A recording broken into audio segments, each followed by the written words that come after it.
Chapter 51 Dawn of Tibetan Medicine Institution of the Medicine King Mountain.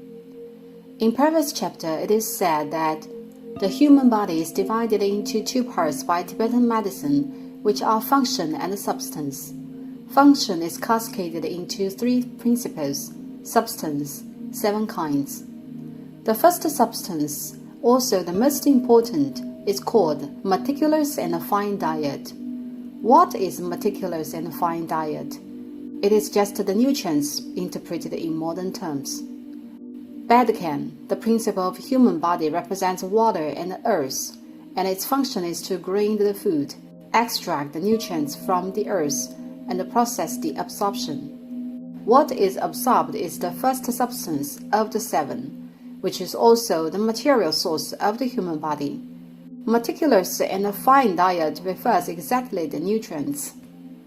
The nutrients are further transformed into the other 6 substances: blood, muscle, fat, bone marrow, etc. Hence the theory makes sense, as the 3 principles of function cause the changes of the 7 substances, and all the substances comprising the human body are transformed by the meticulous and fine diet, namely nutrients. Tibetan medicine constructs its theoretic system based on the theory of the 4 elements and the phenomena of all things conditioned co-arising. It has developed and formed a complete set of methodology of treatment and illness prevention after a long period of practice. We don't discuss here whether the Tibetan medicine is scientific or not, whether it is correct or not. It is just the same situation as the traditional Chinese medicine, right? As the traditional Chinese medicine is capable of justifying itself with its theory of Confucianism, namely in its own theoretical cycle, all the logics work perfectly, and what is of paramount importance is that it does treat illness indeed. Likewise, based on the Buddhist theory, Tibetan medicine is able to justify itself as well, and it does treat illness successfully as well. Certainly, this is not true for every single type of illness, which is unlike all the other medicine systems. Western medicine is not bold to claim that it can treat any disease. Hence, I mean Tibetan medicine can treat illness, but not all the illnesses. Objectively speaking, Tibetan medicine is a traditional medical architecture with completely theoretical system on one hand and a long-term practical experience on the other, with both of which has a critical and sound role being ascertained. Just like the traditional Chinese medicine, it is a precious national medical heritage of China. This is the Tibetan medicine theory that students of the Hall of Medicine need to study.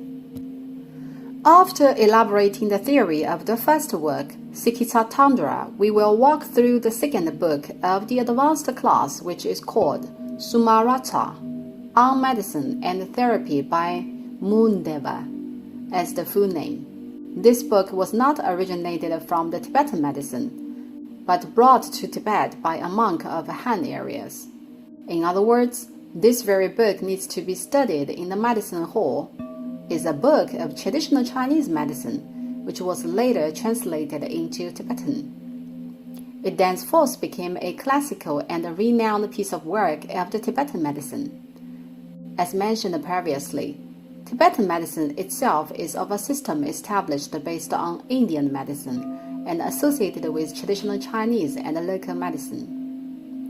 Both Sikatsa Tandra and Sumarata are scoped to the field of medicine. The last textbook of the advanced class belongs to pharmacology, which is called Beaded Herbs, 金珠本草.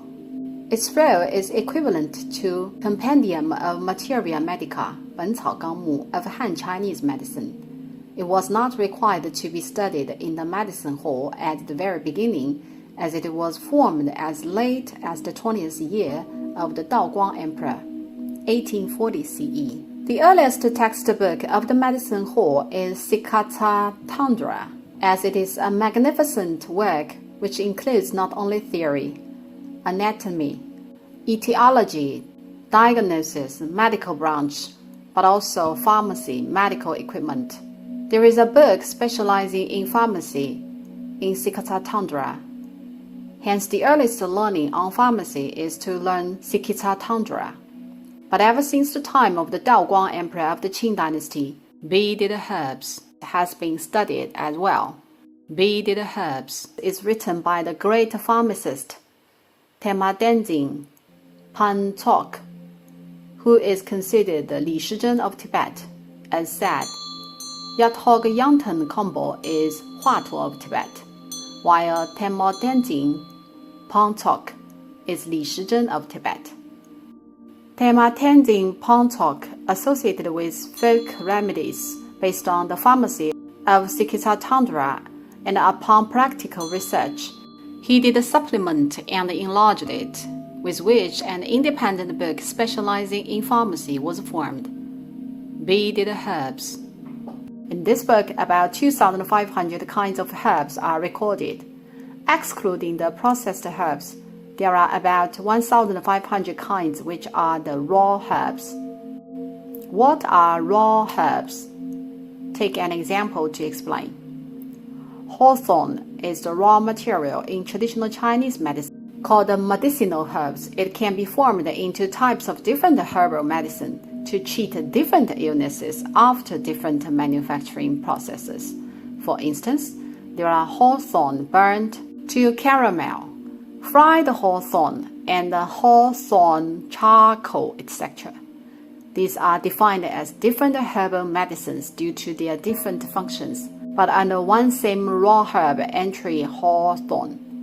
Given this information, it is recorded in beaded herbs that there are over 1,000 kinds of raw medicinal herbs, over 2,000 kinds of herbal medicines. This is, as a matter of fact, a distinctive feature of Chinese herbology, which is also true to Compendium of Materia Medica. Beaded herbs has recorded about 100 Tibetan herbs which are not available in Han areas, and they are quite expensive. For example, the most famous one, Awerto, 冬虫夏草, literally winter worm summer herb, and bear gall, cartilaginous, Pylos antler, and snow lotus. We've never seen real snow lotus in person, and others like Fritillaria thornbergli, saffron crocus. Also, there are plentiful types of mineral medicine in Tibet, which is widely used for external remedies. However, traditional Chinese medicine feel hesitant to prescribe mineral medicine as they are either extremely noxious or febrile. Tibetan medicine is quite confident to issue an prescription. They are very expert in the treatment on the injuries from falls and knocks in orthopedics. Again, this book, Beaded Herbs, plays a similar role of Compendium of Materia Medica in Tibet. The teaching of the advanced class of the medicine hall attaches great importance to practice, which means it is of high practical. Except for the theory learning, there are practical course, which is to collect and gather herbs. The whole class goes out to collect herbs in June lunar month each year and be back in July lunar month to make and process herbal medicine. And then they will go out again in August lunar month to collect herbs. It normally takes half or a whole month to be outside to collect herbs, and another half or a month to make herbal medicine. There are many kinds of Tibetan herbs, majority of which are correspondent to Han Chinese prescription in herbal forms like pill, powder, ointment, and stone drug. As long as certain herb is available in traditional Chinese medicine, it is definitely available in Tibetan medicine. Tibetan medicine has been expert in curing the injuries of falls and knocks with abundant sorts of mineral medicine. Furthermore, the medicine hall has made plenty of herbal medicine during the practical course, and it cannot be all consumed, right? How is it possible that so many illnesses just pop up to be treated? Every batch of the herbal medicine will be empowered by sutra chanting. Except a small portion is taken by the monks, the remaining will be distributed to the ordinary people nearby. Due to the concrete knowledge and craft of such practical activities, when it dated the 1950s, which was right after liberation, Lama Soap Factory was established in the Yonghe Palace to respond to the movement of socialist transformation. This soap factory has been existing for a long time. This Lama Soap Factory, initially established by the Yonghe Palace, was later developed into an enterprise called Beijing Daily Chemical, which I bet you would never have expected. At the same time, clinics of Mongolian and Tibetan medicine were set up. Guest houses were set up in the spare halls as well. It could be claimed that the transformation is executed thoroughly. The highest degree of the medicine hall of the Yonghe Palace is Gexi Menrampa, which is not only the highest degree of the medicine hall but also the Tibetan medicine system. It is quite honorable and subject to congratulation for one who is successfully conferred Gexi Menrampa. It means that you may leave the Yonghe Palace and be eligible to heal the patients, right? It is a starting point to truly practice fearing the sentient beings. Physician is a profession that helps all living beings in the real sense. Hence, there is a right when certain students of the medicine hall get Gexi Menrampa. He needs to do almsgiving of abundant tea and food for one day. In other words, he will host everyone with a rich meal, paying by himself. The one who graduates is charged the expense. So you have to save some money somehow from the salary.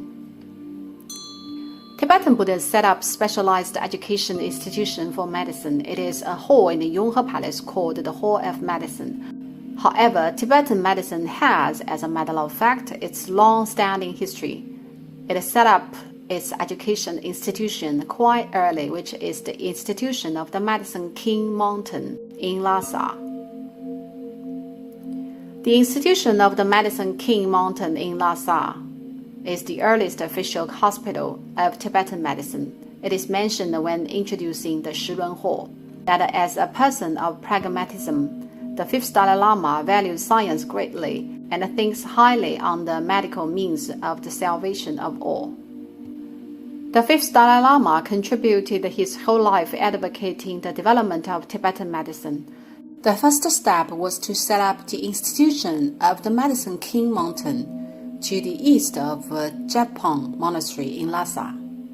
It was a milestone in the history of Tibetan medicine which marked the formation of an independent medical system of Tibetan Buddhism.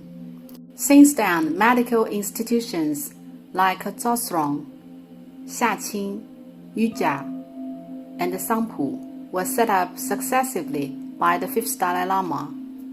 Tibetan medicine and pharmacy education has been separately established and it has been developing an exclusive and specialized institution. Quite a large portion is segmented from Tibetan Buddhism and operated independently. Since then, Menpa Tsotsong was no longer set up in Tibetan temples. However, it still was in the Yonghe Palace. The teaching of Tibetan medicine and pharmacy has been taken over by the specialized medical institutions. Only part of the theory was still taught in the temple, which is the medicine of the five senses. That's all for the 4 academic halls of Buddhism upon the completion on the introduction of the medicine hall. We may move to the next scenic spot, the Faren Hall, number 21 our layout.